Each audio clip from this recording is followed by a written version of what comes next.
Então, hoje vai ter uma tarefinha, uma pesquisa, tá? Para vocês fazerem, desenvolver no caderno de vocês. Aí, quando chegar lá na página da pesquisa, né, que é a página 25, aí eu explico, tá bom?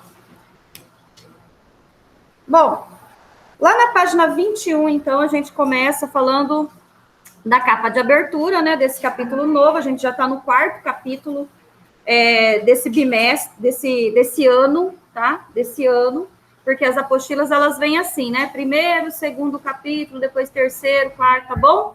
E até chegar lá no final do ano, tá? Então, a gente está no capítulo 4, tá bom? Que fala sobre a litosfera, que vocês já sabem o que é litosfera, não sabem? Hã? Deixa eu abrir aqui, que eu acho que o meu áudio está desligado. Sim. Aqui, ó. Pessoal de casa tá me ouvindo? Tá? Então, vamos lá. Na página 21, litosfera e agentes do relevo. Esses agentes, como eu já havia falado, tem os agentes internos do relevo e os agentes externos do relevo. O que eles fazem, né, esses agentes? Eles acabam modificando aquele relevo, tá? A gente já viu aí alguns tipos de relevo, de modificação de relevos, através de agentes internos, quando a gente estudou as placas tectônicas, tá? No conteúdo anterior. A gente já viu que elas se movimentam, não é? E o movimento que ela faz, ela pode acabar transformando aquele relevo, tá? Então, hoje a gente vai ver um pouquinho mais a fundo essas transformações, tá? Então, vamos lá. Na página 21, ele mostra ali uma paisagem, né, com um paredão rochoso, à beira-mar, né, com vegetação, tá? Uma praia, né, bonita. Aí ele fala assim, ó, a paisagem representada na foto é muito apreciada pelos turistas. Trata-se da praia de Pitinga, no litoral sul da Bahia. Apresenta características, feições e elementos marcantes. Embora ela nos pareça estática, o que é estática? Parada, né? Embora ela nos pareça estática, está em constante transformação. Meninos, a primeira pergunta que eu quero fazer para vocês. Vocês imaginam como que foi que isso aqui se formou? Depois de muitos anos, não. Como? Isso aqui, ó. Esse paredão rochoso amostra aqui. Isso aqui, gente, é chamado de falésia. Falésias, tá? São esses paredões rochosos que ficam à beira-mar, tá? Ficam à beira do mar, ou seja, na praia. E essa transformação aqui, ó, ela ocorreu por causa de um agente erosivo. Esse agente erosivo, no caso, é externo, ou seja, veio de fora. E não do interior, um agente interno, como a gente estava vendo até agora, que eram os movimentos das placas, né? Esse agente aqui, ó, que causou essa erosão, tá bem aqui na frente, ó, a água do mar, tá? O que acontece? Ela foi batendo por milhares de anos, até transformando a rocha, né? Desse jeito que ela tá aqui, ó, tá bom? Então, esse é um dos agentes que a gente vai ver também, tá? Oi? Mas, atualmente, é possível que a água ainda não mais erosão? Sim. Que nem ele falou aqui, ela não é estática. Ela sempre está em transformação. A água, ela não para, né? Principalmente a água do mar, né, gente? Então, por que um momento ela pode sair? Como assim? Geralmente, se tiver alguma... Entendi. Se tiver... Isso aqui são rochas, primeiro, né? Não é terra. Tá? Então, assim, para ter uma ruptura muito brusca nessa rocha, para ela poder desmoronar, você fala, né? Tem que estar o movimento constante. A gente já viu aqui, ó, que o nível do mar está bem mais abaixo do que está aqui em cima, a rocha. Não é isso? Então, aqui, nesse caso, não tem mais esse perigo. Nessa paisagem aqui. mas pode haver, sim, algumas outras paisagens em que a rocha ela está bem mais aqui perto do nível do mar, e com o movimento constante da água batendo, pode desmoronar, sim, tá? Se for praias turísticas ou algum ponto turístico, provavelmente aquele lugar vai ser visitado pela Defesa Civil. Aí o que a Defesa Civil faz? Ela resguarda aquele local. Os turistas não podem mais ultrapassar, tá? Então, porque ali vai ser uma área de perigo, ok? Mas não é nesse caso aqui, não é nesse caso, tá? Houve acho que foi o ano passado, gente, uma notícia muito triste aqui no Brasil, né? Que teve um casal e a filhinha. Não sei se vocês viram, que eles estavam passeando perto de uma falésia. E aí, o que aconteceu? Desmoronou. A mãe tentou levantar o bebê, mas ele não resistiu. Tá. Os 3 faleceram. Os 3, tá? Aconteceu justamente isso. O que acontece nesse caso, né? Foi uma área que foi totalmente destruída por causa de movimentos até do ar. A gente vai ver também, o ar, ele acaba transformando rochas, tá?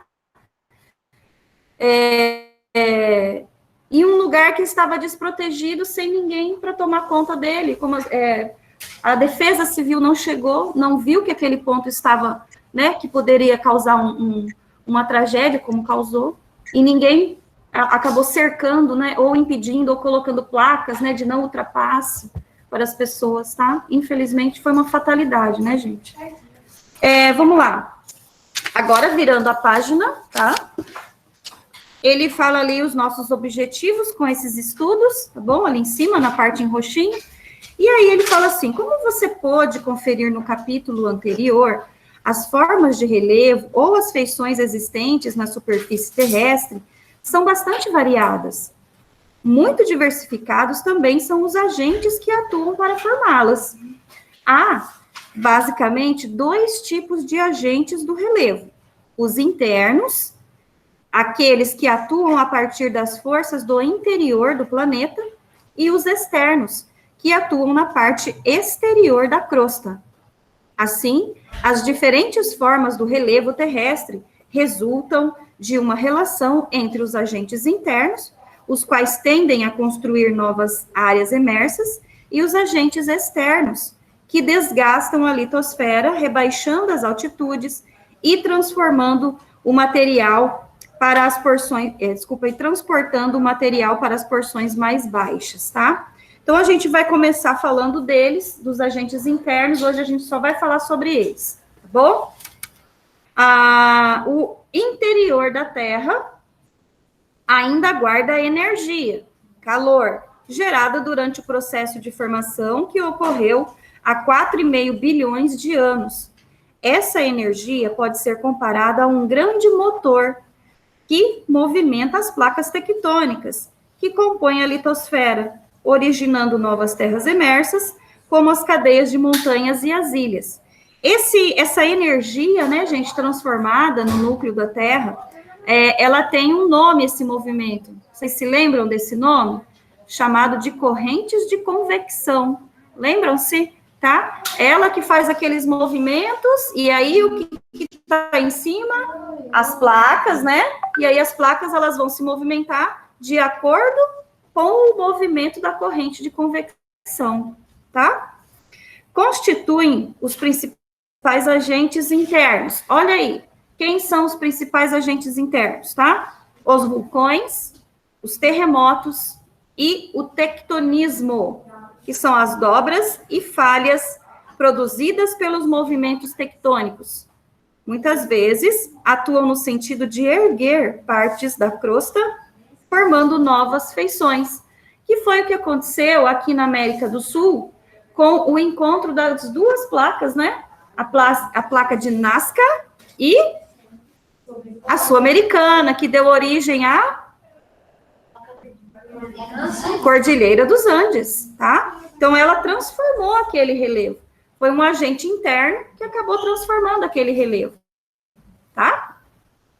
Vamos falar sobre o tectonismo, então. Levanta, por favor, não quero ninguém deitado na carteira.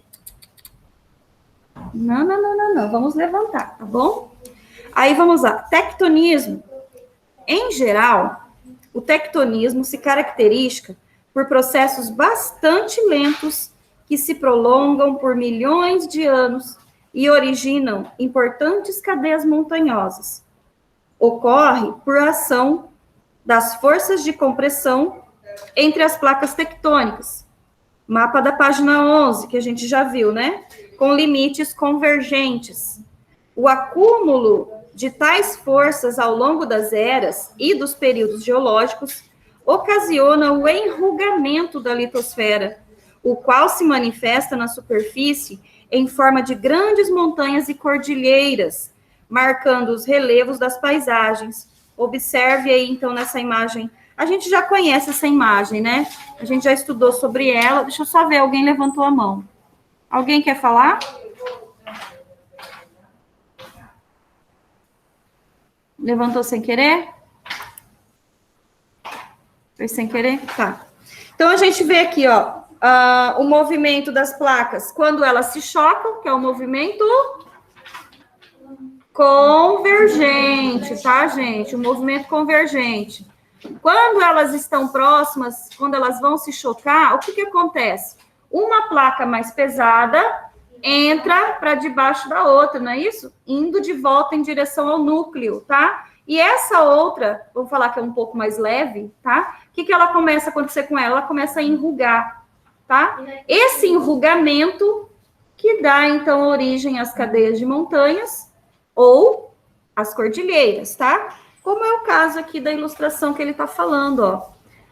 Nesse caso aqui, ele tem uma placa oceânica. Por que é placa oceânica? Porque não tem continente em cima dela, tá? Só tem um oceano em cima dela, ó. E o que acontece com essa placa mais pesada? Ela vai lá para o fundo de novo, tá? Para o núcleo, vai em direção ao núcleo. E a outra, que também não parou de se movimentar, sobe em cima da outra, causando esse enrugamento. Nesse caso aqui, ó, surgiu as cordilheiras, tá? Mas poderia ser uma cadeia de montanhas, ok? Perguntas, pessoal, até aí? Não? Pessoal de casa, tá tudo ok por enquanto? Sim? Então, vamos à próxima página. De modo simplificado, é a partir do encontro entre placas tectônicas que se dá o processo de constituição das grandes cadeias de montanhas, como a dos Andes, na América do Sul, das montanhas rochosas, na América do Norte, dos Alpes, na Europa, da cadeia do Atlas, na África, ou do Himalaia, na Ásia. Este último, o Himalaia, né, é formado pelo encontro de duas placas continentais. Observe no mapa a seguir a localização dessas e de outras importantes cadeias montanhosas do globo. Então, a gente tem aqui nesse pequeno planisfério, né, que eles colocaram aqui para gente, os principais dobramentos. O que é os dobramentos? O encontro das placas, né? O encontro das placas tectônicas, onde o relevo acabou enrugando ou dobrando, né? Do jeito que eles falam, tá bom? Por isso que eles chamam de dobramentos, tá? Então, nós temos aqui, ó, vou começar pelo continente americano, tá? Então, ó, toda essa parte laranja aqui, ó, que vocês estão observando do continente americano, são cadeias de montanhas ou de cordilheiras, tá? Aqui em cima, ó, na América do Norte, até chegar aqui embaixo, no México, tá? Ou seja, ó, desde lá de cima do Canadá até os Estados Unidos, e aí depois para aqui no México. Chama-se cadeia de montanhas rochosas. Cadeia de montanhas, tá? Quando ela chega aqui embaixo, no México, ela se divide. Aí, ela recebe outro nome, tá? Recebe dois nomes. Sierra Madre Oriental e Sierra Madre Ocidental, só no México, tá? Continuando, ela desce aqui pela extensão da América do Sul. Aqui na América do Sul, ela já tem várias elevações, vários picos, né? E a gente fala que é cordilheira, tá?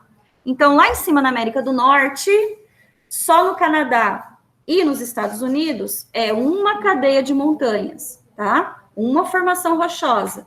Desceu aqui no México, ela meio que se dividiu e se transformou em duas, tá? E aqui embaixo, ela já tem vários picos, que é a cordilheira. Depois, nós temos também, vamos pegar aqui na Ásia, ó, aqui nesse canto aqui de cima, né, da Ásia, onde encontra-se a cordilheira do Himalaia, tá? O pico mais alto do planeta. Lembrando que a cordilheira, ela está em cima de uma montanha. Por isso que é o pico mais alto, tá, gente? E ali a gente tem outros diversos pontos ali, também com dobramentos.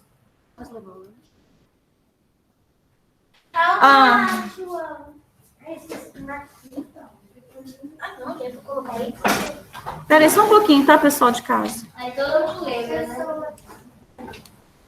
Gente, tem que ser rápido, tá? Tem que ser rápido pra gente não perder tempo.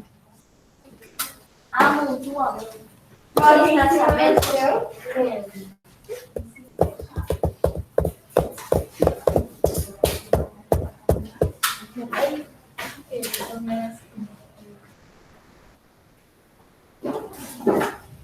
Pelo menos eu não esqueci de Bom, na imagem desse mapa que a gente está vendo aí, ela tem duas colorações distintas, tá? Em verde, ela marca os dobramentos antigos, ou seja, as formações mais antigas. E depois a gente tem os dobramentos modernos, tá? Que aí a gente já sabe que é um pouco mais recente. Esse um pouco mais recente, gente, é de 100 milhões de anos para cá, tá? São os mais recentes, são os mais novinhos, ok? A Cordilheira dos Andes, ela tá aí como dobramentos modernos. Tá? A formação dela tem cerca de 70 milhões de anos. Não apareceu uma palavra na minha apostila. Na onde? Que página?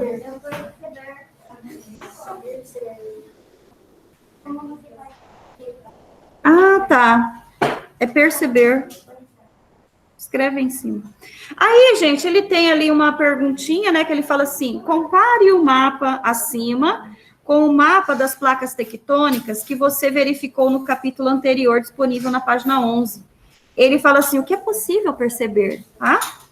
Aí, a resposta aqui que ele fala para mim é o seguinte, é a correlação entre as áreas de dobramentos e as divisões entre as placas tectônicas, tá? Esses dobramentos, que a gente chama de montanhas ou de cordilheiras, tá? Ela só houve nas áreas de contato entre as placas.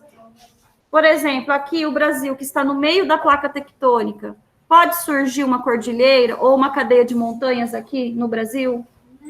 Não, porque a gente nem tem esse tipo de relevo, né, no Brasil. E a gente está no meio dela. Exatamente, tá? E essas formações rochosas, esses dobramentos, eles só vão aparecer nas bordas, tá? Nas bordas das placas e depende do tipo de movimento que elas estão fazendo.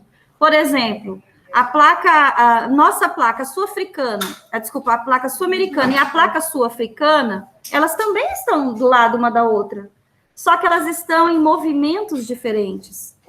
A placa sul-africana, ela está indo para o outro lado, ela não está vindo de encontro, né, com a nossa. Então, ali naquele lugar, onde é a nossa costa brasileira, né, o litoral, não tem como ter ali uma cadeia de montanhas, não tem como se formar, tá? Porque o movimento delas são diferentes.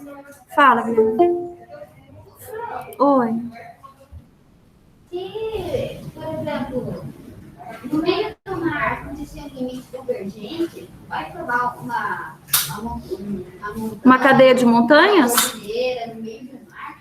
No meio do mar, no fundo do mar, tá? Vamos falar assim do assoalho do fundo do mar. O que é o assoalho? O chão. Tá? O assoalho deles é parecidíssimo com o nosso, que a gente visualiza aqui na litosfera. Lá tem cordilheira no fundo do mar, tem cadeia de montanhas no fundo do mar, tem fossas, que a gente fala que são depressões. Tá? E aí eles têm tudo. É a mesma coisa daqui, só que está coberto de água, tá? Então tem sim.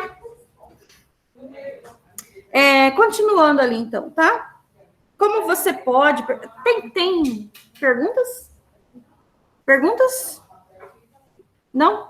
Então, como você pode perceber, as cadeias de montanhas são denominadas, em geral, de dobramentos e classificam-se de acordo com a sua idade relativa.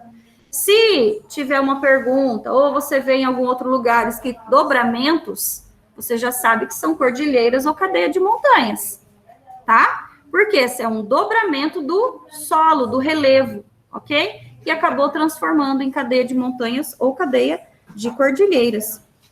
As que foram originadas durante o período geológico terciário, entre cerca de 2 e 65 milhões de anos atrás, denominam-se dobramentos modernos, mesmo que sua formação demore milhares ou milhões de anos, são jovens do ponto de vista geológico. Já as cadeias originadas em eras geológicas anteriores são denominadas dobramentos antigos. O processo de formação do dobramento é conhecido por orogenia, termo que deriva do grego. Assim, ouro vem da palavra oros e significa montanha, e genia, de gênese, formação ou origem. A orogenia costuma ser o resultado de dois processos similares, mas distintos. O de dobramentos, que é o encurvamento da superfície, e o de falhamento, que são as fraturas ou rupturas. Observe as imagens. Então, a gente tem dois aqui, tá? Um, quando as placas se chocam, tá? Que aí é o dobramento, né? Quando as placas dobram uma em cima da outra, transformando o relevo. E as rupturas, quando ela se abre. Essa ruptura, a gente observa, lembra aquele exemplo que eu falei para vocês, da falha de San Andrés? Lá está havendo uma ruptura do solo. Não é verdade? Ele está se afastando um do outro, tá? Então, a gente tem aí um dobramento, a Cordilheira dos Andes, a gente pode citar isso, e uma ruptura, a falha de San Andrés, tá? Virando a página, Larissa. Lá na página 24, ele fala assim, ó, na Cordilheira do Himalaia, formada pelo encontro de duas placas continentais, Larissa, se eu chamar você de novo, eu vou te encaminhar lá para a Kézia. Lugar de dormir é em casa, não aqui. Pode falar.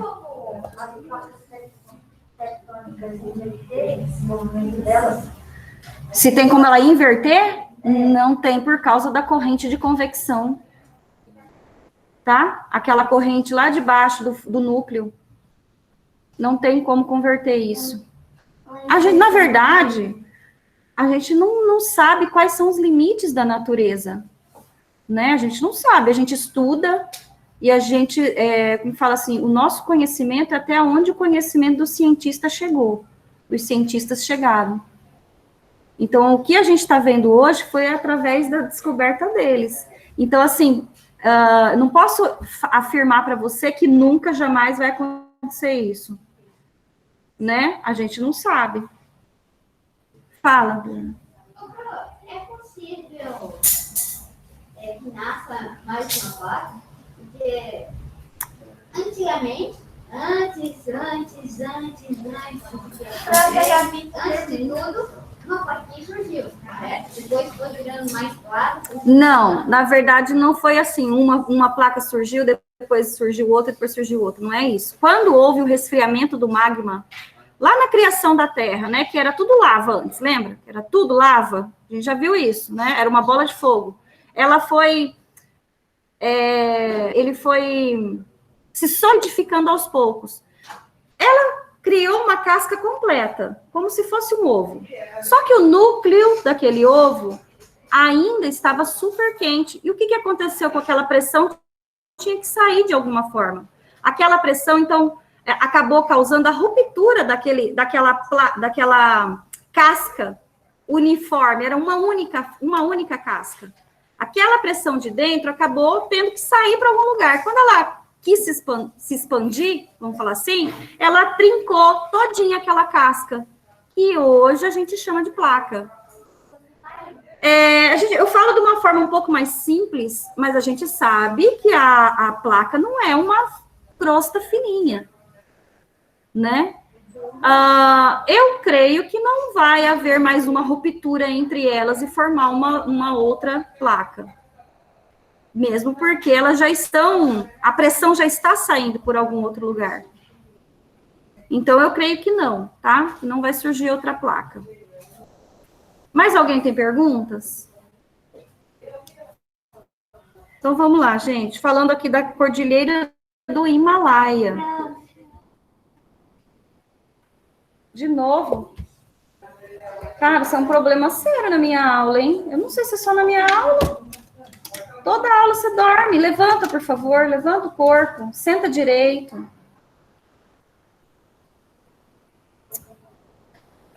Na Cordilheira do Himalaia, formada pelo encontro de duas placas continentais, a placa indiana e a placa asiática, ficam as maiores altitudes do planeta. É o caso do Monte Everest, o mais alto do mundo, com 8.848 metros, localizado na fronteira entre os territórios da China, na região do Tibete, e do Nepal, tá? Aí, gente, ele tem aqui, ó, uma ilustração de como foi a formação, tá? Do ponto mais alto do planeta. Por que ele é o ponto mais alto do planeta, né? Por que não é a Cordilheira dos Andes? Gente, ele é mais antigo do que a Cordilheira dos Andes. Ou seja, o movimento, né, o choque dessas placas, elas estavam acontecendo muito antes das placas de Nazca e da placa sul-americana se chocarem. Lembrando que as placas ainda estão em movimento, tá? Então, daqui uns 50, 100 anos, 200 anos, pode aumentar mais ainda? Esse 8.848 metros? Pode. Claro que pode, porque elas continuam se movimentando, tá? Então, ali, ó, ele tem como se formou, né? Uma ilustração ali, tá? O primeiro quadradinho lá em cima, ó. Há 20 milhões de anos. O que aconteceu há 20 milhões de anos? Ó, uma placa foi de encontro à outra. Tá vendo aqui a setinha? Tá? Foi de encontro à placa asiática, ok? Depois ele coloca ali, há 10 milhões de anos. Olha como que ela chegou. Tá vendo como que demora o tempo? Muito, né? Até ela se aproximar, ó, lembrando que ela estava no mar, né? Estava dentro do oceano. Até ela encostar ali, vamos falar, né? Na placa asiática, demorou 10 milhões de anos, tá? Depois ali ela já começou já se chocou. Já se chocou com a outra, tá vendo, ó? Ali hoje, ó, quando ele fala hoje. E aqui foi a formação que ela fez, ó. Aqui a gente consegue perceber aqui embaixo a placa indiana, que já se tornou uma só, né? O impacto, né? O choque das duas. E lá em cima a Cordilheira do Himalaia, tá? Que acabou se chocando. Pode, tá? Então ali é mais ou menos essa ilustração que eles colocaram aí pra gente. Deu para entender, gente? Essa formação? Sim.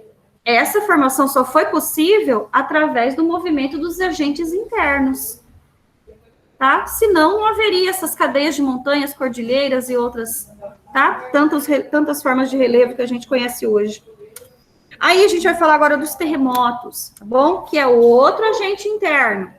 Aí ele fala assim, ó, os movimentos das placas tectônicas responsáveis pela renovação da litosfera e pela formação de dobramentos modernos também podem causar perigos, abalos sísmicos capazes de gerar destruição. Os terremotos, como são comumente chamados esses abalos, representam uma das forças mais devastadoras da natureza. Lembrando que a gente tem os terremotos em terra, né, no solo, dentro do continente, e a gente tem terremotos dentro do oceano também, o que causa, né, aquelas ondas gigantescas chamadas de tsunamis, tá? Então, vamos lá, ó, vou ler essa partezinha aqui em azul para vocês. Fala, meu filho. Se existir realmente mais uma placa e ela acaba existindo no meio do Brasil, tem como o Brasil virar um continente se eles estarem países? Tá. Se surgir outra placa dentro da placa sul-americana, aí, mas aí você vê, o Brasil, ele está bem no centro da placa, não é? A gente está bem no centro. Se dividir essa placa, pode dividir o nosso território. Agora, se pegar só a parte do Brasil, não é isso? Só a parte do Brasil e deslocar em cima dessa placa para dentro do oceano, aí pode nascer outro continente. O Brasil, ele tem, como a gente já sabe, ele tem tamanhos continentais. O Brasil poderia ser um continente. Ele é muito grande. Tá? Então, assim, facilmente ele poderia ser. Se deslocasse, né? Onde está totalmente o território brasileiro, se separasse, poderia sim. Aí poderia ser o continente do Brasil, continente brasileiro. Aí só que daí iria modificar toda as disposições, vamos falar, por exemplo, aqui o Mato Grosso do Sul é um estado, ia se tornar um país. Ou seja, se o Brasil fosse um continente inteiro, não é? Dentro dele, aqueles continentes seriam os países. Essas divisões que a gente conhece hoje como estados, né? Seriam países. Então, eu acho que seria o maior país. O maior país ainda é a Rússia. Não, professor. Seria o maior país do continente brasileiro. O quê? Aquela parte da Amazonas. O Amazonas. Uhum, o Amazonas seria. Então, vamos ver aqui essa reportagem, essa explicação que fala dos terremotos, tá? Ele fala assim, ó, como vimos, as placas tectônicas apresentam zonas de contato, bem como falhas, que são como rachaduras nas rochas. À medida que vão se movimentando, essas zonas exercem força umas sobre as outras. Em alguns casos, tal força faz com que tensões se concentrem nas camadas de rochas que formam a litosfera. É possível a tensão se acumular por décadas ou até séculos, dobrando lentamente enormes blocos de rochas que podem se quebrar ou se acomodar de maneira violenta ao ocasionar ou aumentar uma falha. As acomodações e rupturas, em geral, se dão em grandes profundidades no ponto denominado hipocentro, a partir do qual se libera a tensão acumulada. Quando isso ocorre, ondas de choque ou ondas sísmicas se propagam pela litosfera e assim que atingem a superfície, no ponto denominado epicentro, geram os tremores que conhecemos como terremotos, os quais podem causar danos e destruição. Observe a figura para entender, tá? Então, aqui ele mostra, tá vendo que tem um risco assim, ó? Um risco assim? Tá em preto, né? Bem fininho, né? Ela tá cortando, parece a rocha, né? Ali é o impacto dessas duas rochas, tá? É o impacto delas. Aí, o que acontece? Quando tem esse movimento, seja o mínimo possível, tá, gente? O mínimo possível, com um aparelho chamado sismógrafo, é possível perceber esse movimento. A gente aqui, né, normal, pisando normal, a gente não sente. Se for um abalo bem pouquinho, a não ser que for grandes proporções, né, que aí a gente já sabe qual que é o resultado, tá? A gente não sabe, graças a Deus, né, que a gente só viu falar. A gente só vê na televisão, né, graças a Deus a gente não tem aqui, tá? Então, ali, quando há esse movimento, esse ponto do primeiro movimento desse impacto lá no fundo, é chamado de hipocentro, tá? É o primeiro abalo, lá no subsolo, lá profundamente. Um dia eu estava lá no quintal da minha casa, eu senti tremer o chão, o caminhão estava passando na rua. Não, isso aí não, aqui a gente não tem isso. Professora. A gente pode sentir algum abalo quando passa, geralmente, caminhão, ônibus, tá? algum transporte um pouco mais pesado, a gente acaba sentindo uma vibração.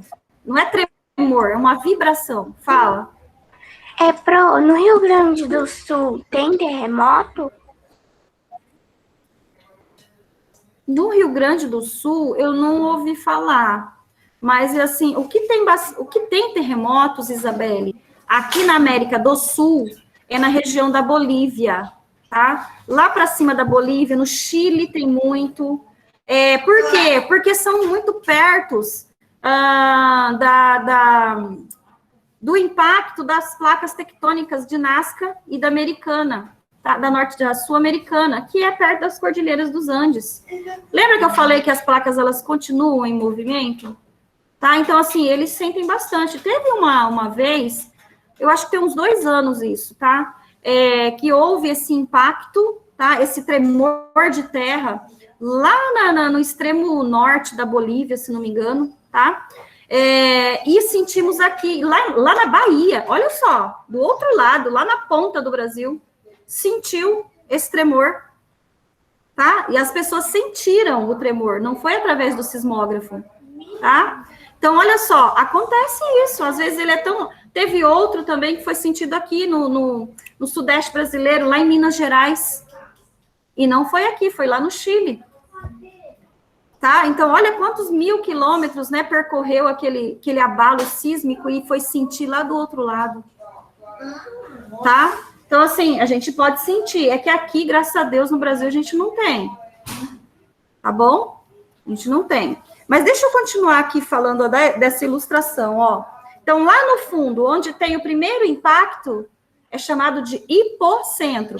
Quando ele chega aqui em cima, na superfície, é chamado de epicentro, tá? Então, toda vez fala, nossa, mas o impacto foi no epicentro. Não, o impacto é no hipocentro, lá embaixo.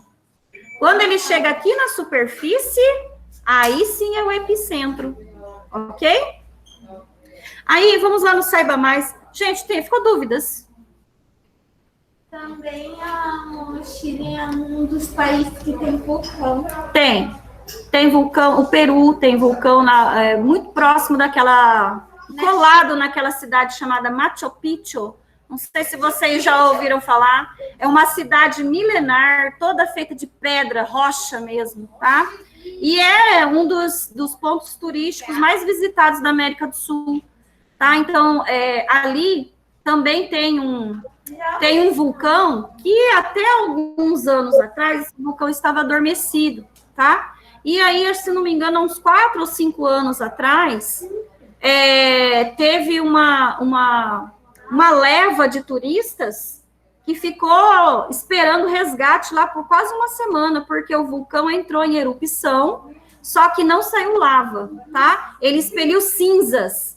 E aí, o que aconteceu? Não dava para ver nada, tá? Ficou tudo preto de fumaça, a gente sabe que aquela fumaça é tóxica, tá? Então, eles tiveram que se abrigar em alguns locais, ficaram lá quase uma semana esperando resgate. Nossa, mas por que as pessoas não foram resgatar logo? Porque, gente, o resgate teria que ser pelo ar, tá? E não dava para o helicóptero entrar ali, porque ele não conseguia enxergar nada. Então, eles tiveram que esperar as cinzas, né, do vulcão baixar, para depois eles saírem. Inclusive, teve brasileiro que ficou lá também. Fala. Não, ninguém morreu. Ninguém morreu. Só um pouquinho, gente. Ela está falando, pessoas. Fala, Heloísa. Lá em Machu Picchu, o meu avô já me contou que tem um trem que para diferenciar da cidade, né? Eles chamam de Machu Picchu Chuchu, para diferenciar da cidade. É um trem. Interessante. Fala, meu Deus. Isso também acontece quando as placas tectônicas se juntam ou se separam. Quando o que acontece? Isso não acontece quando as placas tectônicas se juntam ou se separam na água. Eu não sei te falar isso. Vamos ver se a gente descobre aqui. Eu não sei se vai ter. Tá aqui, mas eu não vou falar a verdade, eu não lembro. Se é com a... Não lembro. Vamos ver aqui, tá? Vamos ver se aqui vai falar. Se não estiver falando aqui, eu procuro aqui na internet, a gente já vê. Professora, Oi, quem mais quer perguntar? Fala. Quem é que tá aí perguntando? eu, Vinícius. Vinícius, fala. Professora, mas aqui, em algumas cidades aqui do Brasil, as pessoas conseguem sentir o terremoto, mesmo estando de longe? Consegue sentir o abalo sim, mas é um abalo, não é tão violento, tá? Não é violento. Tipo assim, eu tenho uma caixinha de som. É tipo assim, causa um tremorzinho no chão. Pequeno tremorzinho. Você fala de derrubar objetos? Teve gente, um desses aí que eu falei para vocês agora, um desses exemplos, que lá no Amazonas, lá em Manaus, para quem mora para quem mora em locais mais altos, é mais fácil de sentir, tá? Sente mais do que quem está no chão.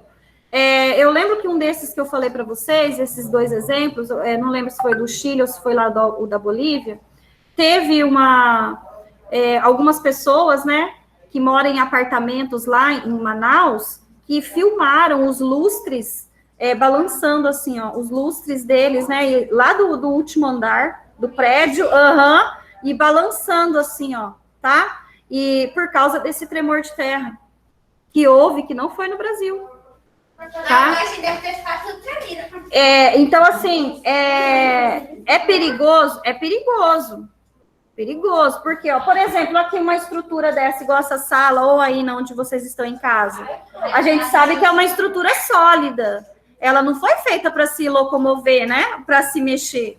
Então, se houver se mexer embaixo dela, o que vai acontecer com a estrutura aqui em cima? Ela vai se romper, tá? Porque ela não foi feita para isso. Ela não é maleável. Eu vi uma entrevista quando acontecia isso na Bolívia, aí então eles construíram uns apartamentos subterrâneos para quando o vulcão ficar em erupção, aí as pessoas escaparam quando não conseguiram resgatar. Põe a máscara aqui. Fala. O Himalaia ele foi feito com duas placas se jogaram, né? É possível que esse mesmo movimento derrube essa montanha? Creio que não. Porque a montanha é tipo uma torre. Uma hora ela foi muito alta e cair. Não. O que pode acontecer, ela pode modificar a altura dela por causa de agentes externos que a gente vai ver depois, tá? O vento, como eu falei para vocês, o vento, ele modifica o relevo e modifica rochas, tá? Então, assim, pode ser que aconteça isso. Agora, dela cair, não, porque é muito sólido. É muito sólido, tá? Fala. Professora, como essas placas, como que elas se encontram e faz cair, faz acontecer terremoto, faz cair terremoto? Lá do Não, gente, é o tremor de terra. É o tremor de terra. O terremoto, a gente conhece como terremoto, né? Mas ela é o quê? Ela é o abalo. É o choque, é o movimento de... Gente, pensa assim, é o movimento de duas placas que são sólidas. Quando aquilo se choca, olha o estrondo, vamos falar assim, que aquilo vai ocasionar. E é esse choque, ou esse movimento, que acaba transformando no terremoto que a gente conhece. O terremoto é o final, né, na verdade. Ele já aconteceu lá o choque já aconteceu lá no hipocentro, não é isso? Quando ele chega na superfície, o epicentro, ele já é o terremoto, tá? Meninos, vamos lá, ó, medindo os terremotos agora aí no Saiba Mais, lá na página 25, tá? Como que se mede o terremoto? Através daquele aparelho que eu já falei para vocês aí, chamado sismógrafo, tá? Então, ó, a primeira classificação de terremotos, tem isso também, tá? Tem essa classificação que mede a intensidade, o quão violento ele é, tá? A primeira classificação de terremotos surgiu no século... 14, já fiz esse conto. 19. Posso continuar? Tá, a primeira classificação de terremotos surgiu no século XIX, sendo utilizada em determinadas situações ainda hoje, com algumas adaptações. O critério de medição usado são os danos materiais que o terremoto causa, ou seja, trata-se de uma escala de intensidade, José, ou escala de Mercalli, tá? Contudo, pensando em uma maneira mais objetiva de medir terremotos, Charles Richter propôs em 1935 um método que calculava a magnitude do abalo com base na amplitude das ondas registradas em um aparelho chamado sismógrafo. Esse método, denominado escala de magnitude Richter, também conhecido como magnitude Richter ou escala Richter, não tem limite máximo. Porém, até os dias de hoje, são muito raros tremores que tenham chegado à magnitude do valor 9. Cada valor de magnitude representa ondas 10 vezes mais amplas e uma quantidade de energia cerca de 30 vezes maior do que a do valor anterior, para vocês verem como que, por exemplo, do 6 pula para o 7, a intensidade é 30 vezes maior do que o do 6, quando ele pula para a intensidade 7, só um pouquinho. Terremotos com menos de 4 graus na escala Richter são muito comuns, ocorrendo em diferentes pontos do planeta todos os dias. Dificilmente são sentidos pela população. Já os de mais de 4 graus podem causar mortes, além de danos significativos, sendo os acima de 7 graus muito destrutivos. Quando acontecem próximo às zonas habitadas, geralmente vitimam muitas pessoas. Gente, essas escalas, para vocês verem então, tá? Nunca foi tão violento para chegar até o 10, mas já chegou o 9. Lá no Japão, tá? Já chegou a essa medida de 9 graus na escala Richter, tá? Então, para vocês verem como que modificou. Fala, Larissa. Teve um filme que falou sobre isso, a Larissa Vermelho, que falou sobre a Coreia do Sul. Eu não sei que a Coreia do Sul ou China, que teve. Foi 8,9. Fala, Isabelle. Eu assisti um filme Dentro do Olho do Furacão. Ele é bem realista, parece que tá dentro do furacão mesmo. Tá, mas aí não tem nada a ver com o agente interno que a gente está falando, né? O furacão é outra coisa, tá? Outra coisa. Mas eu entendi, sim, o que você quis falar. Você quis falar da realidade, né? É isso mesmo, tá? Fala. Professor, eu fiquei pensando aqui agora. O México ele fica no meio ou ele fica na beira de uma das placas? Eu tenho que olhar aqui. Não, eu olho aqui no mapa das placas tectônicas. Deixa eu achar aqui. Não, ele tá a parte de baixo dele tá na beirada. Tá na beirada da placa norte-americana e na placa do Pacífico. E também na placa de Cocos e a placa do Caribe. Ele tá ali entre um monte de placas, ó. Bem aqui, ó, gente, o México, ele tá bem nessa ponta aqui, ó. Tá? Bem na ponta aí, ó. Então, ele tem várias placas ali perto dele. Fala. Seria um terremoto? O quê?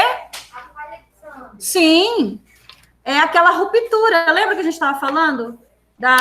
Ele tem os dobramentos, que é quando entra uma para baixo da outra, transformando o relevo. No caso aí, cadeias de montanhas ou cadeia de cordilheiras. E as rupturas, quando elas se afastam, né? E aí aparecem aquelas rachaduras, né? Enormes, que é a falha de San Andrés. Tem outra falha dessa, que eu esqueci o nome dela, dessa outra falha, lá na África, tá? No chifre da África chama, tá? É lá no chifre da África. O que acontece? ela vai, essa parte aqui, ó, ela também já tem uma falha muito grande, gigantesca, que a gente já consegue ver. Inclusive, já tem assim, muito separada, tá? Eu não sei se é do tamanho dessa sala, porque a gente vê a imagem de satélite. Então, assim, provavelmente é muito maior, né? Mas é aqui, ó, bem nesse cantinho. Tá vendo aqui, ó, essa pontinha aqui no continente africano, aqui embaixo, tá? Tem aqui a placa da Arábia, tá? Tá bem em cima dela. Então, é ali que está acontecendo essa rachadura. Meninos, deixa eu continuar, já são quase 8 horas.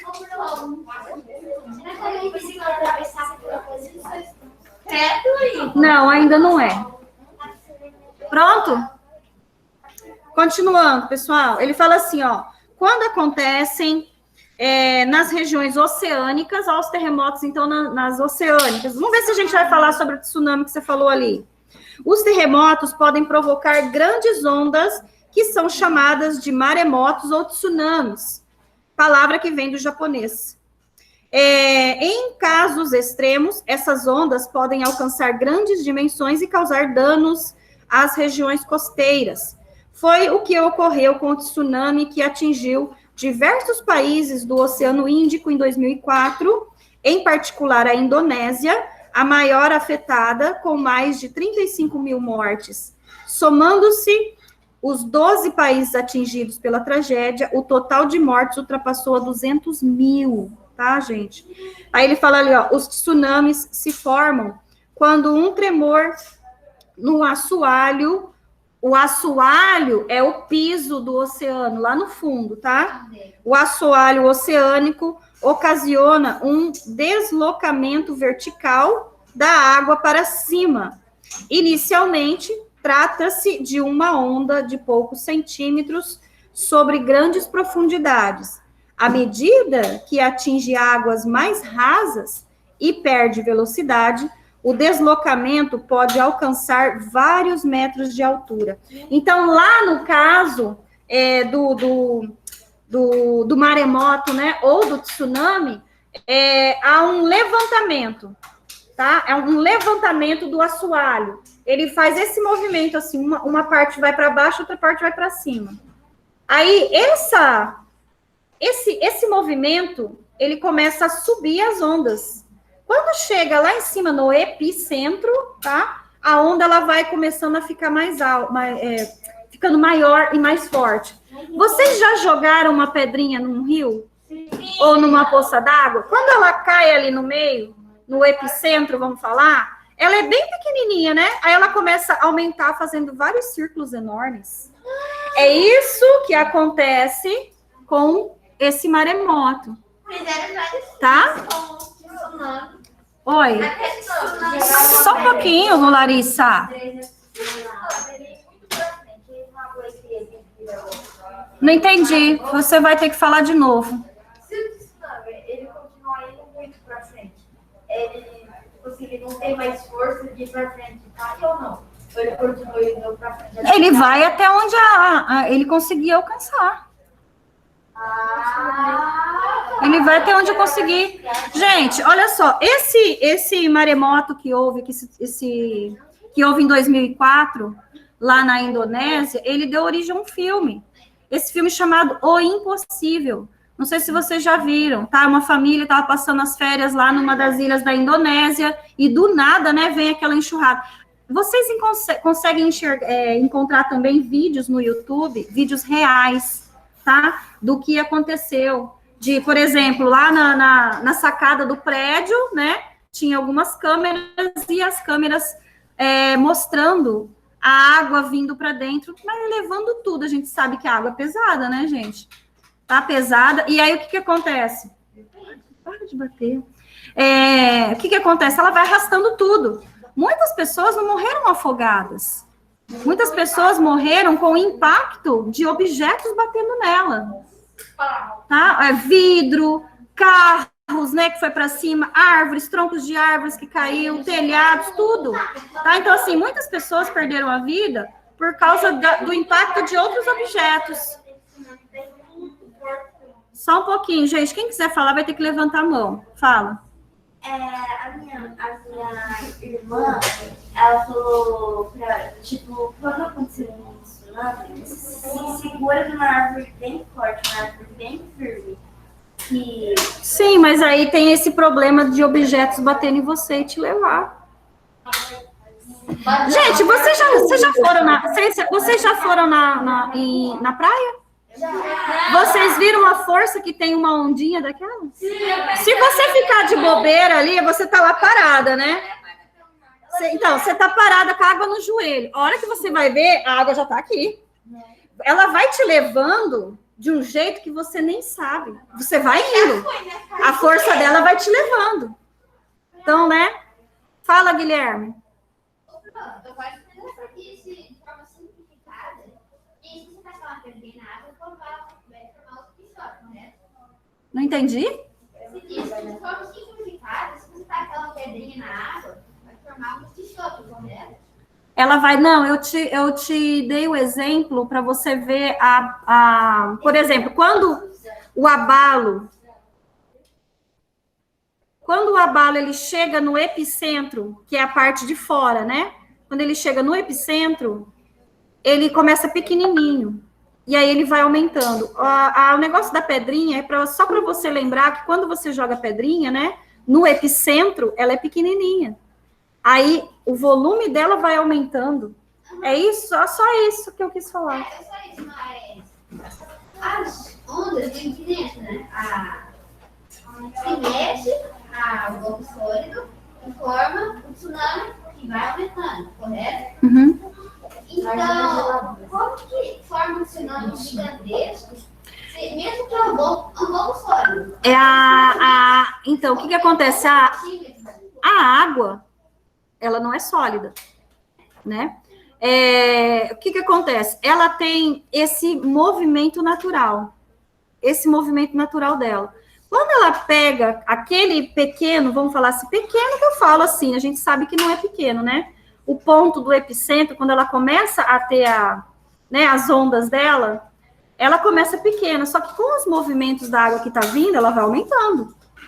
Ela vai aumentando. E cada vez, quando ela chega mais perto da costa continental, ela vai aumentando mais ainda. Por quê? Porque perto da costa continental, as águas são mais rasas. Ela tem mais velocidade do que no meio do oceano, onde o volume de água é muito maior e é muito mais profundo.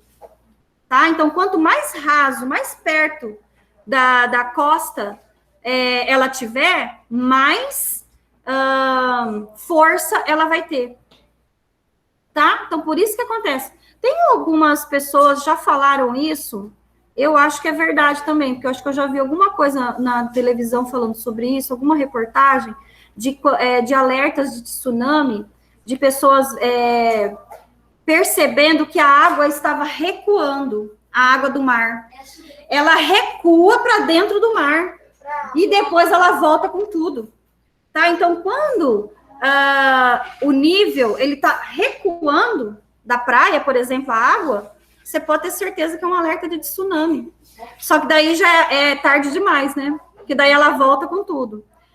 Hoje, por exemplo, lá no Japão mesmo, né? Ou em algumas ilhas da Oceania, eles têm esses alertas hoje de tsunamis, tá?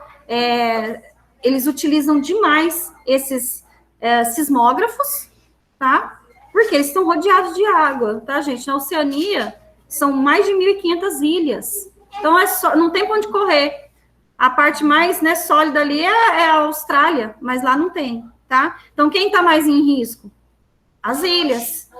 As ilhas, tá? Então, assim, e as partes ali da Ásia também, tá? Então, hoje, né, lógico, com a modernidade, eles estão equipados, tá, gente? Eles têm tanto para abalo nos terremotos em terra, quanto para maremotos, que no caso é tsunami. O Japão mesmo, eles não sofrem só com terremoto. Eles sofrem eles sofrem também com os maremotos, com o tsunami. Foi o que aconteceu em 2011, perto de uma cidade que tinha ali uma usina nuclear, tá? Houve, então, esse maremoto no meio do oceano.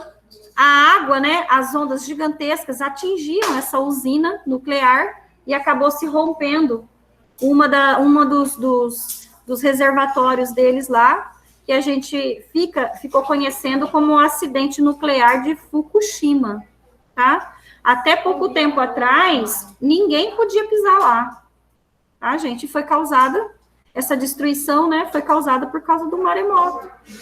Bom, meninos, agora tem a tarefa de vocês, tá?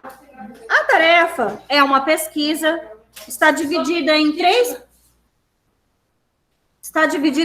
perguntas aí, tá? Ele fala assim, ó, há grande quantidade de material de boa qualidade sobre a temática tsunami disponível na internet atualmente.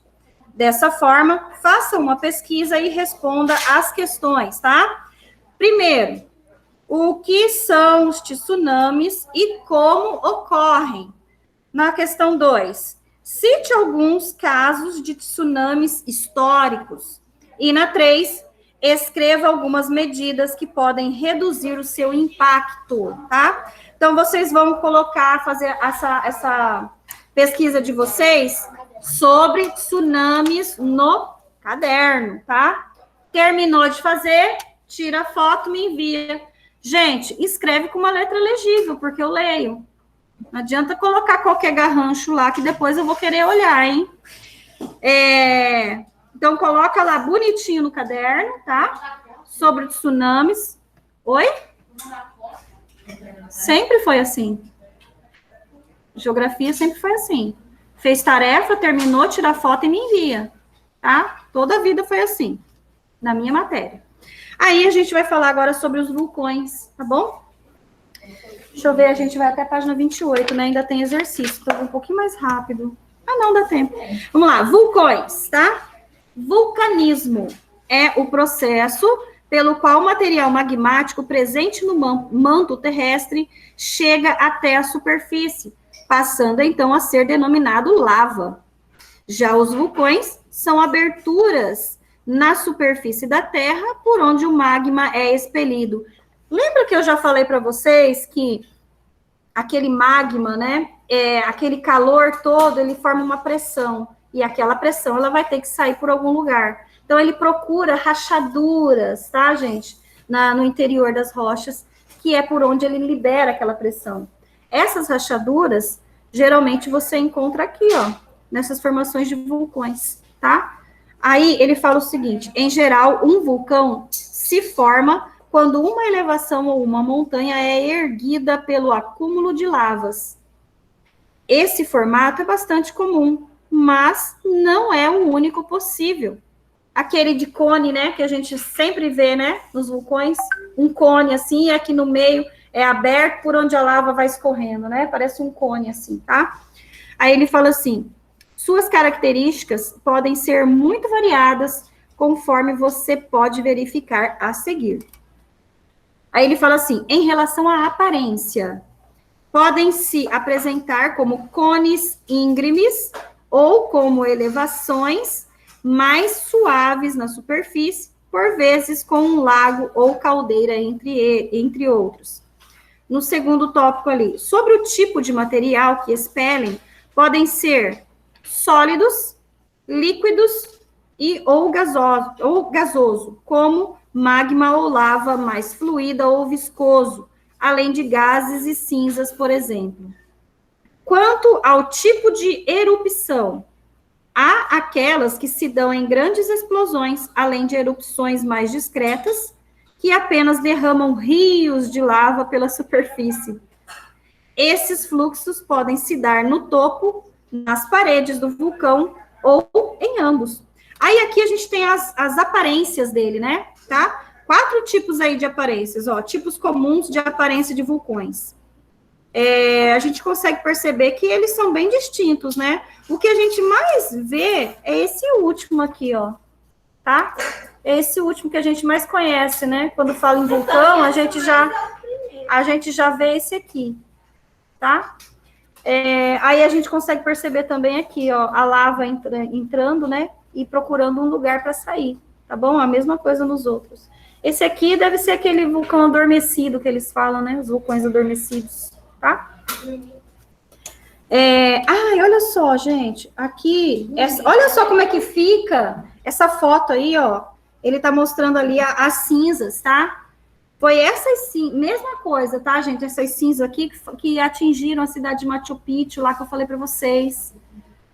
Tá? Que houve lá aquele incidente lá, que o vulcão ele expeliu cinzas e não lava. Encobriu tudo, né? Imagina, tudo isso aqui no ar, né, gente? Parece neve, né? Mas é cinza, tá? Aí ele fala assim, ó, os aspectos mencionados se referem a vulcões situados sobre as superfícies continentais. No entanto, a maior parte dos fluxos de magma que atinge a superfície terrestre vem do fundo dos oceanos. Normalmente, são grandes fissuras, fendas submarinas preenchidas por material magmático, nos quais, onde os limites entre as placas são divergentes. Felizmente, esse tipo de erupção não causa danos nem traz riscos à sociedade.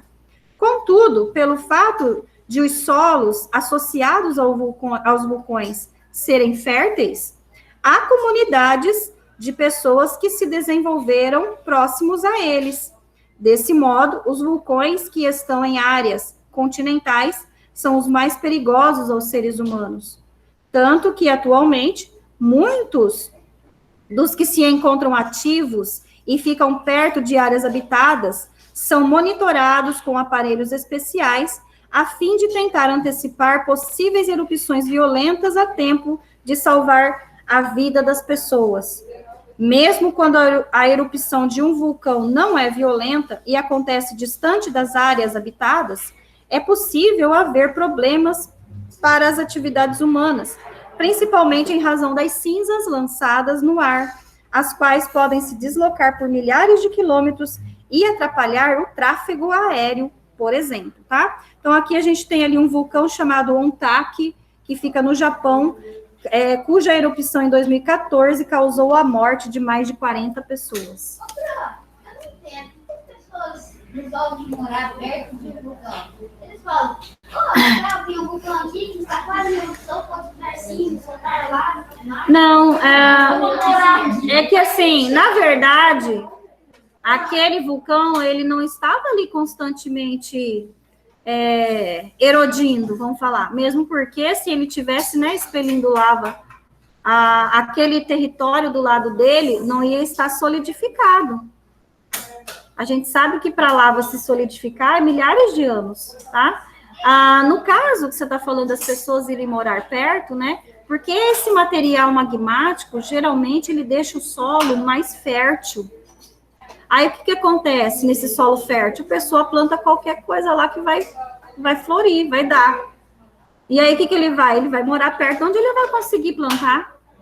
Mas a ideia, assim, de morar perto de um vulcão já não é difícil. Mas aquele vulcão, por exemplo, as pessoas foram morar lá, constituíram família lá, mas o vulcão não era ativo. Ele estava adormecido. E do nada, lá acorda, meu Deus. É um risco, né? É a mesma coisa das pessoas que vão morar lá nos morros, né?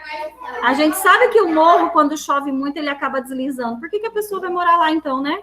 Preguiça pra mim, eu achei que era. Você acha que é isso? Nossa, se você acha que é isso, você vai ter que estudar bem mais, então, hein? É muito difícil. Ô, prof, Nossa, não, quando eu olhei esse mas pensei que era um grupo que ia nas pessoas estudando sobre o vulcão. Vai. Eu ia falar, eu tô na casa aqui no morro, que ela gosta de estar com os dois, mas ela faz. Gente, as pessoas, elas moram em áreas de risco, não é porque ela quer, porque ela tem preguiça, não. É porque ela não tem. Exatamente, gente. A gente sabe que as coisas não são fáceis. Se fosse fácil, né? Se fosse fácil, eu queria uma praia na beira do mar. Eu queria uma casa na beira do mar. Né?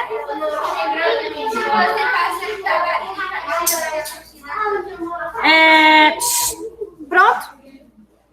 Vamos lá, gente, que ainda tem atividade para a gente fazer hoje. Aí ele fala assim, onde pode haver vulcões e terremotos? A gente tem um mapa ali, ó, que mostra... Esse mapa, gente... deixa eu já...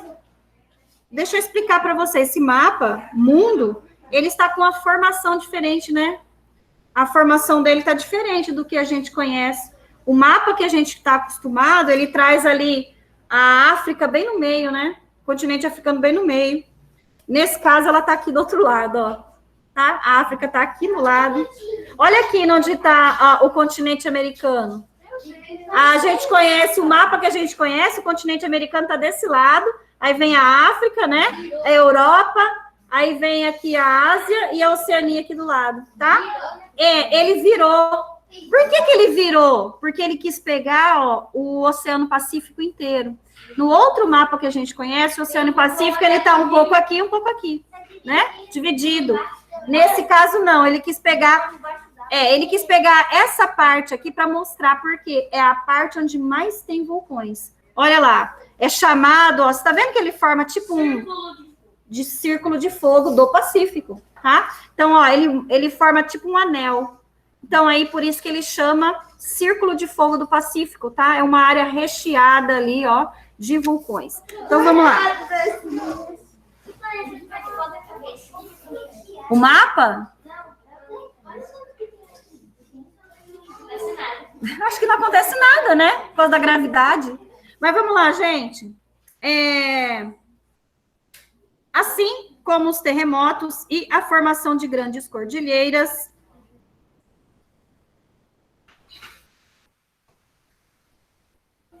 pelo excesso de dobramento, a dinâmica que envolve os vulcões apresenta relação com os movimentos tectônicos e com a energia vinda do interior do planeta, mais especificamente, as bordas das placas tectônicas, ou o encontro de seus limites.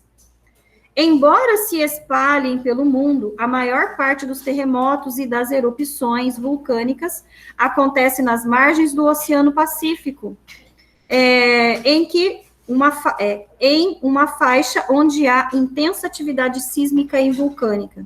Por essa característica, tal faixa é conhecida como Anel de Fogo do Pacífico ou Círculo de Fogo do Pacífico, tá? Então, a gente tem aqui o planisfério, zonas sísmicas e vulcânicas. Temos alguns, lembra que eu falei para vocês do Chile, que teve, né, abalos sísmicos, teve vulcões, teve isso. É bem aqui, ó, é um desses aqui, ó. Tá vendo? Aqui na América do Sul, ó, desse cantinho, tá? É um daqueles ali que entrou em erupção. Ok? Tá, então ali a gente tem alguns. O mais importante que ele destacou aqui pra gente nesse mapa, então, é esse que acaba rodeando o Oceano Pacífico, chamado de Círculo de Fogo do Pacífico, por causa das centenas de vulcões que tem ali, tá? Vulcões, a maioria ativo, tá, gente? Aí, vamos lá. O funcionamento do planeta e dos agentes internos pode ser bem mais entendido se verificarmos como são constituídos os vulcões. A seguir, algumas das suas principais características. A primeira ali, ó, a maioria deles se forma nos limites convergentes entre placas. Qual que é o movimento da convergente? Vamos lá. Exatamente, tá? Quando elas se chocam, isso, tá? Onde ocorre o processo de subducção, isto é, uma placa mergulha no manto sobre outra placa, fundindo-se e subindo novamente a superfície em forma de magma ou lava. Segunda característica, outra parte considerável se constitui nos limites divergentes submarinos, em meio a fissuras que expelem magma constantemente, formando grandes cordilheiras submarinas, denominadas dorsais mesoceânicas. Depois a gente tem ali, uma pequena parte ocorre, não necessariamente nos limites, mas no interior das placas, nas denominadas zonas de ponto quente, chamada hotspots, e se situa sobre plumas de magma mais quente no manto terrestre. Observe a ilustração presente na página 3 do material de apoio, tá? Essa ilustração é essa aqui, ó, já vou até mostrar para vocês. Eu só vou achar, né, primeiro onde é que ela tá. tá aqui. Não. Eu não achei até agora. Aqui, pronto. É, essa mesmo. É que eu não acho aqui nessa minha apostila. Ah, não tira não. Não tira não, senão depois você perde. Gente, eu não sei onde é que tá aqui, não. Peraí, deixa eu ver se tá aqui na frente. Parece que não consegui. Ai, não achei. Não achei, tá? Mas é parecido com aquelas imagens, assim, que a gente já estava observando, tá? Virando na nossa última página, a gente tem ali uma matéria, tá? E depois a gente tem as perguntas. Isso, essa mesmo. Isso mesmo, tá? Obrigada. Podemos? Posso? Sim. Então, ele fala assim, ó, leia a matéria sobre como o Brasil se insere no contexto das ocorrências de terremotos e erupções vulcânicas. Nossa, mas no Brasil, né? Vamos lá. O Brasil não costuma sofrer com terremotos intensos ou erupções vulcânicas. Essa situação confortável é resultado de sua localização privilegiada, pelo menos se consideramos apenas as catástrofes geológicas. Eu tô vendo gente desenhando. Ai, ai, ai, hein? É aula de artes? Então guarda, por favor. Ah, gente, por favor, né? Isso é um desrespeito comigo, sabia? Guarda isso daí, Heloísa. Guarda suas canetinhas. Pode guardar, que eu já vi que você tá com ela na mão. Vai. Guarda tudo.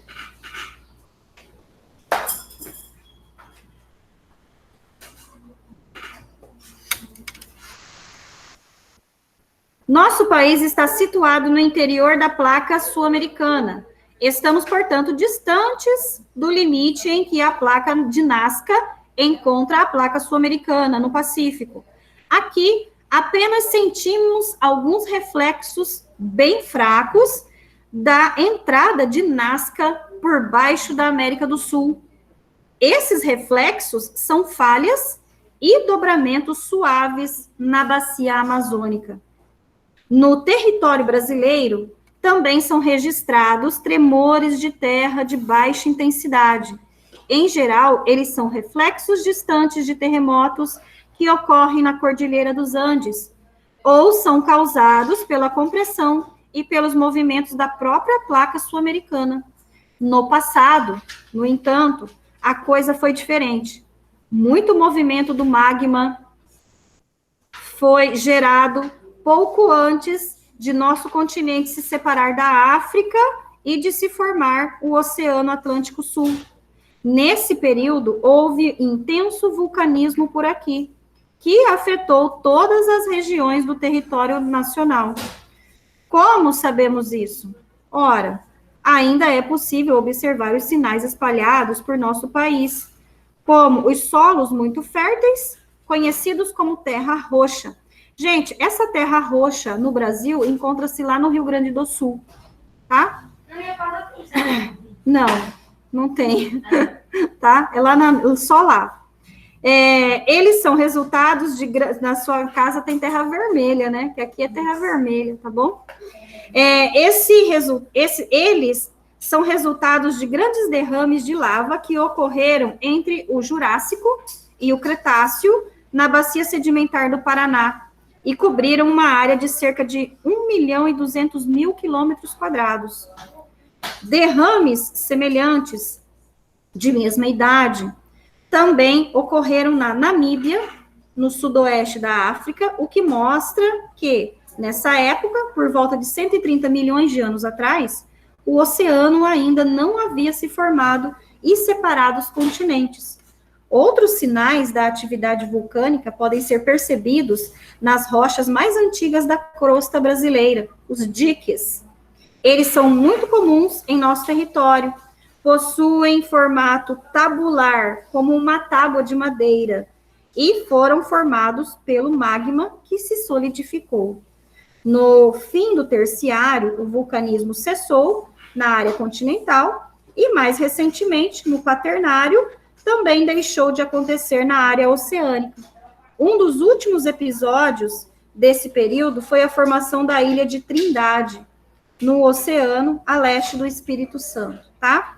E aí a gente tem uma imagem de satélite dessa ilha, tá, gente? Que está no mar territorial brasileiro, essa ilha de Trindade, o nome dela, que fica no estado do Espírito Santo.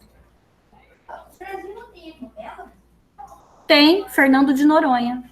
Então, esse Fernando de Noronha pode ter um vulcão? Pode ser. Pode ser que sim. Não sei te falar. Pode ser que sim, tá? Mas aqui nessa ilha Trindade, a gente já sabe que ela foi originada por causa do magma de um vulcão. Então, pode-se dizer que o Brasil tem vulcão? Pode-se dizer que sim, mas que não estão totalmente inativos, tá? Na verdade, essa parte do vulcão, ela foi dividida, né, e foi levada para o continente africano.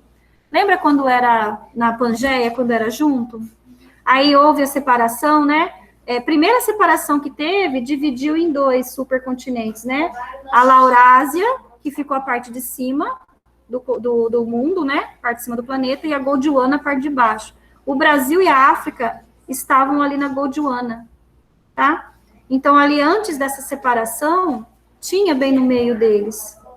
Mas as maiores partes, né, ficou no território africano. Aí vamos às atividades de hoje que serão feitas no caderno, tá?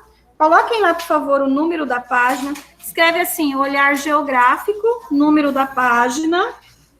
Você vai copiar a pergunta ou só a resposta? Só a resposta, tá? Questão 1. Esperar vocês pegarem aí o caderninho. Professora, isso também vai ficar de tarefa? Oi? Isso também fica de tarefa na página 28? Não, a página 28 a gente vai fazer agora. Tá? A tarefa de vocês é só a pesquisa lá dos tsunamis. Certo? Então, pega o caderninho, por favor. Escrevam lá, olhar geográfico, logo abaixo da pauta, né? Olhar geográfico, página 28, exercício 1.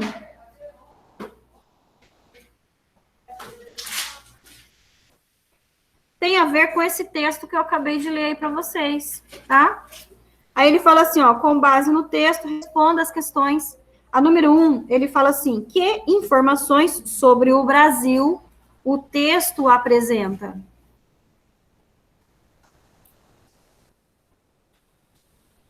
Sobre as placas? Eu vou colocar aí na tela para vocês, tá, pessoal de casa? Só um pouquinho. Aí, a número 1 já tá na tela, tá? Posso já, meninos? Posso? Não! Pode. Não! Você não copiou nem a pauta, né, Larissa? Copiei! Deixa eu ver. Mas não é para copiar a pergunta. Ah, tá, mas vai. Vamos lá. Você copia a pergunta e não dá as linhas para você responder. Resposta, tá? Informações sobre a localização do Brasil. Informações sobre a localização do Brasil. Professora, Eu tô super calma, gente. do Brasil. Puxa vida, aqui deixa eu pôr uma bala. Alguém tem uma bala? Eu. Me dá, então. Eu tinha, não sei onde que tá. Ou eu já acabei com elas, ou... Sei. É localização do Brasil ou formação do Tô com minha garganta raspando. localização? Obrigada, Larissa. De nada. Informações sobre a localização do Brasil na letra maiúscula, placa sul-americana.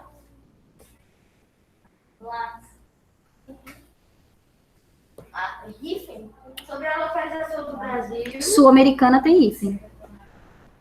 Professora, sobre a localização do Brasil. na placa sul-americana.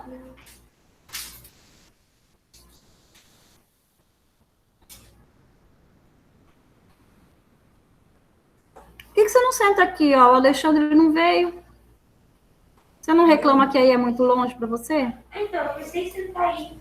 Então, meu filho, bota o seu pensamento para fora, fala. Bota seu pensamento para fora. Eu pensei que ele ia... Não, acho que ele não vai vir, não. Falou semana passada que o coronavírus está aumentando, ele não vai vir essa semana. Tá certo, ele já... Ele Ele esqueceu, né? Meu Deus. Nossa, ele Precisa disso, Larissa? Totalmente desnecessário, né, Larissa? se fosse no Rio, a cada segundo ela fica preso.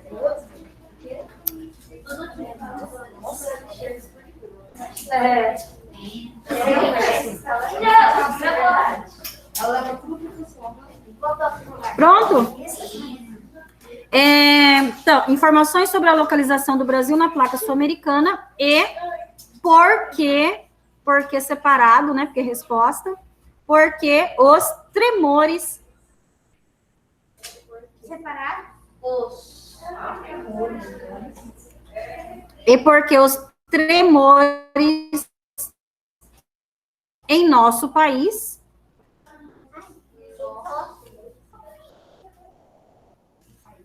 são de baixa intensidade.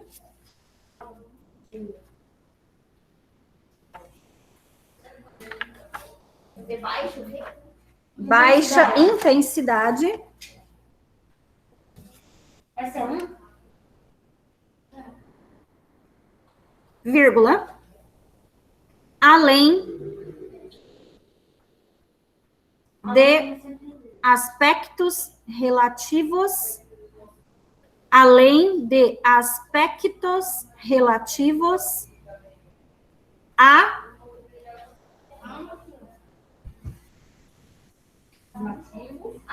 quem pediu calma pro? Atividade vulcânica no passado. A atividade vulcânica no passado. Craseado, perfeito.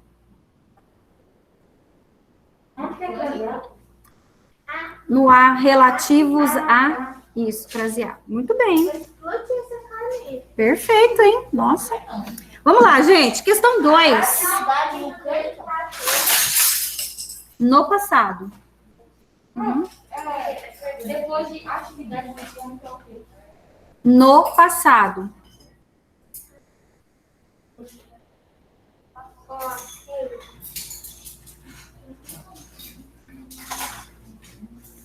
Número 2, tá?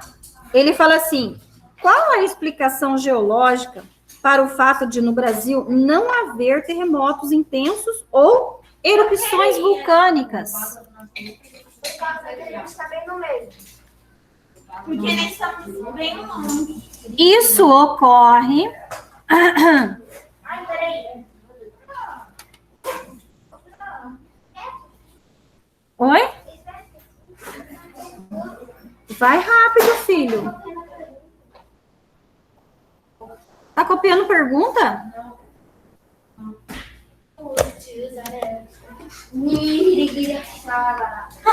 Na 2 é isso, socorro.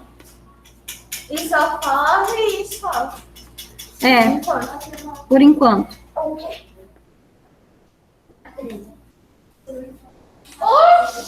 É só isso ocorre? Não. É que ele esperou, ele pediu para esperar.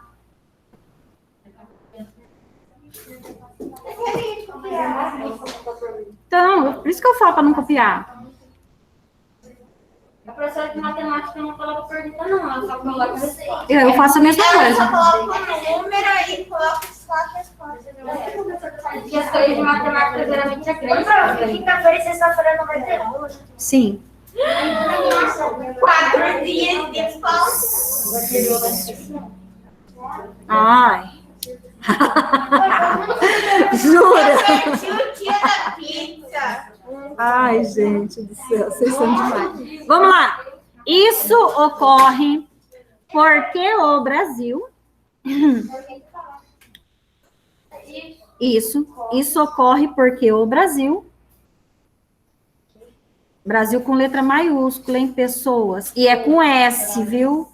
Que eu já achei escrito Brasil com letra minúscula e com Z. Antes eu escrevia Brasil com Z em inglês. Então, tá? Porque o Brasil se localiza, no interior da placa sul-americana, vírgula, se localiza no interior da placa sul-americana,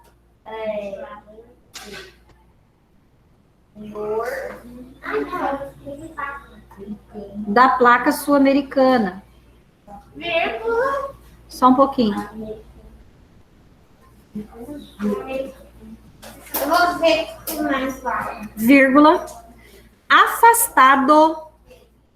afastado das bordas das placas, da placa, desculpa. Das bordas. Da placa. Se o Brasil tivesse mais, né, pertinho ali da borda, aí a gente ia sentir sim, tá? Vamos à questão 4. A 3. Gente, a 3 ela é mais comprida, tá? Ele fala assim, ó, que evidências associadas a um passado geológico explicam a ligação do Brasil com o continente africano, tá? Então, vamos lá. Ela é um pouco mais comprida. Espera aí, deixa eu perder. Não, é no caderno. No caderno não precisa perder a letra. Só na apostila, que a apostila traz só um pouquinho de linha, né? Coloca 2 linhas e vem um tanto assim de resposta. É porque da sua quantidade tem linhas para Não, 5 linhas. E um textão. Vamos lá. Os solos férteis. Os solos férteis.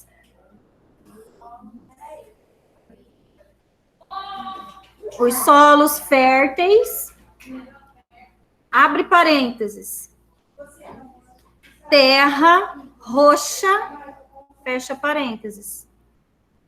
Terra o quê? Roxa. Roxa com X, que é de cor, tá? Roxa com X? Roxa é.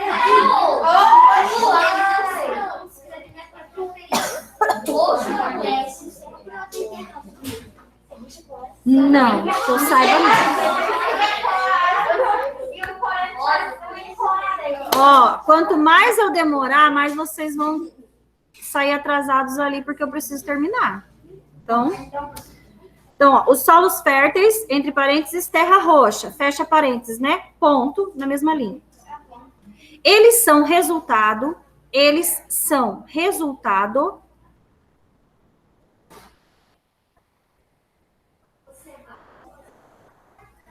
dos derrames com 2 R's, derrames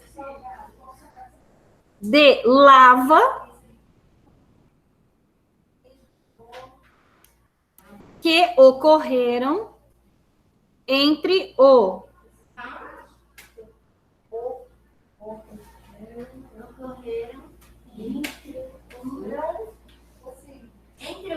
Entre o, letra maiúscula, período Jurássico. Não, é outro. Cretáceo. É Cretáceo? O período Jurássico e o Cretáceo. Período e o Cretáceo. rapidão. Nossa senhora, peraí, eu se perdi o tempo. Nós se perdemos. Perdi o tempo. Professora de português. O período geral. Fala onde você parou, José. Fala aí. Jurássico. Período Jurássico, Eocretáceo. Você escreveu Mas o José, ele escreve um pouquinho mais devagar, então a gente tem que ter paciência, tá? Vamos esperar. Na letra maiúscula de novo, Bacia do Paraná. Na Bacia do Paraná. Ponto na mesma linha.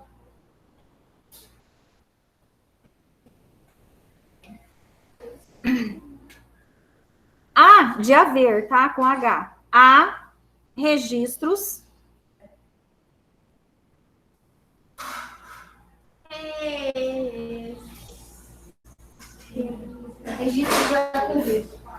Há registros de derrames semelhantes. Há registros de derrames semelhantes na mesma época.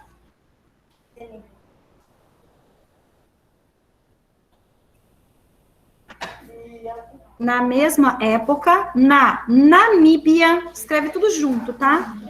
Namíbia. Na mesma época. Peraí, derrames Nossa, é igualzinho que eu pensava. letra maiúscula. Sim, é o nome de um país, né? Africano, tá? Há registros, sim, de derrame semelhante no sudoeste da África. O sudoeste da África. No sudoeste da África. Eu estava escrevendo sudoeste. Tá errado. Sudoeste da África, ponto, mesma linha. Tá na quinta linha. Namíbia, não é na mesma. Na mesma época, na Namíbia.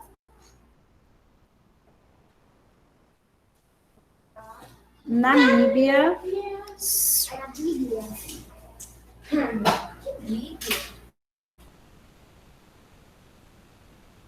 Namíbia, vírgula, no sudoeste da África.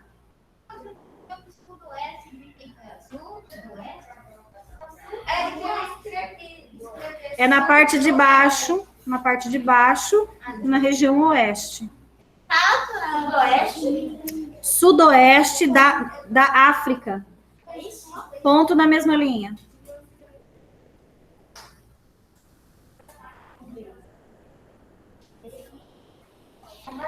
Tá me deixando com raiva. Acabando essa coisa. Eu copiei a foto no lugar natural. Pronto? Ponto mesma linha. Ou seja, vírgula. Ou seja, vírgula. Nessa época, vírgula.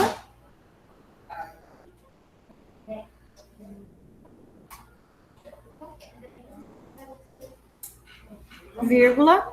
Há, de novo, de haver, né? Há cerca de 130 milhões de anos. Há cerca de 130 milhões de anos. 130 milhões de anos, vírgula.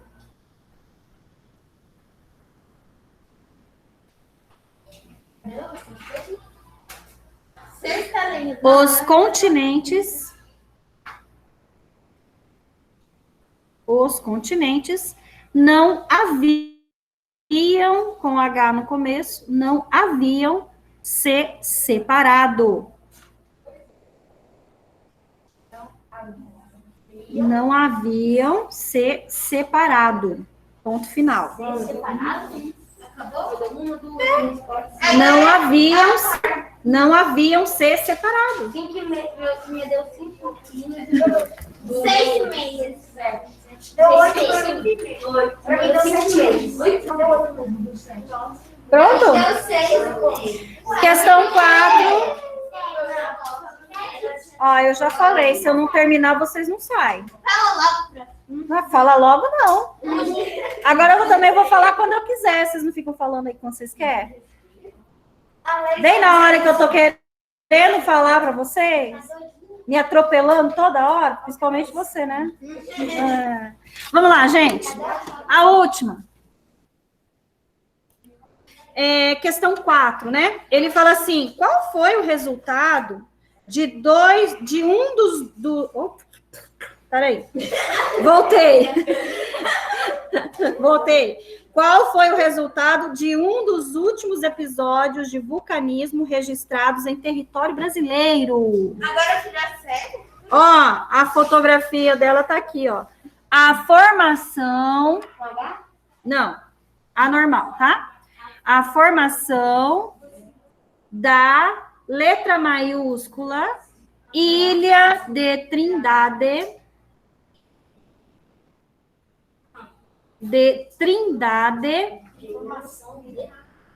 A formação da Ilha de Trindade, vírgula. Produção. Esqueci como que eu tenho Ah, não. Até essa. Eu coloco o T assim mesmo, grande. Eu não sei fazer aquele outro, não. Eu escrevo em letra de forma. Aqui, igual tá aqui, ó. Eu também. Eu faço diferente. Vírgula. Quem fala mais vai ser o último a sair da sala. A leste do letra maiúscula Espírito Santo. Ponto final. Só isso. Acabou? Deixa eu falar com o pessoal lá de casa. Só um pouquinho, tá? Pessoal, vocês conseguiram copiar tudo? Sim? Perfeito. Sim. Senta, não é hora ainda. Falta 10 minutos. Tá? Meninos de casa. Então, hoje a gente falou para vocês também, tá? Conseguimos falar, então, e decifrar quais são aí os agentes internos. Vamos lá, quais são mesmo? São 3, né? Sim. Tectonismo é o primeiro. Tectonismo. Vulcões é o último, né? Terremotos e vulcões, tá? Tectonismo, vulcões e terremotos, ok? Esses foram os 3. Não se esqueçam de enviar a tarefa, tá, gente? Não se esqueçam, com letra legível, por favor. Eu vi mais tsunami lá. Pessoal, então é isso, tá? Essa semana vocês têm um feriado na quinta-feira e sexta-feira é emenda, tá? Então, o feriado mesmo é na quinta, mas na sexta a gente não vai ter aula, tá bom? Então, vocês tenham um ótimo feriado, tá? Tchau, prof. Tchau. Obrigada. Semana, prof. Tchau. Obrigada, tchau pra você também.